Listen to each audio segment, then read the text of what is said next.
Iingcali zithi aza kunyuka amanani okusuleleka iCovid-19 emva kwepasika.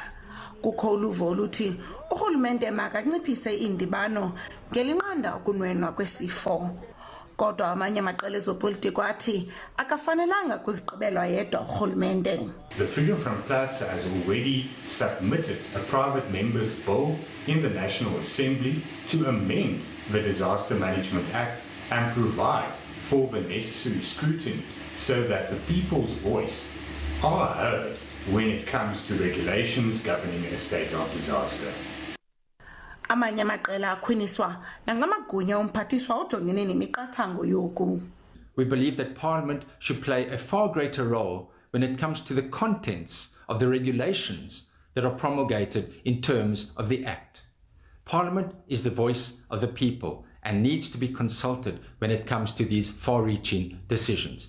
Kodwa ANC imentla ithi akukho sidingo sokusabela kwiPalamente oko. For us to want the Minister of Cooperative Governance to go back to Parliament to request this permission would be to encroach on the responsibilities that are given to her by the Disaster Management Act.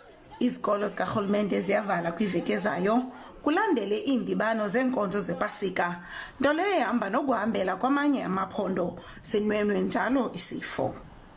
Asanda Mbeche, Iindaba zeSABC, epalamente.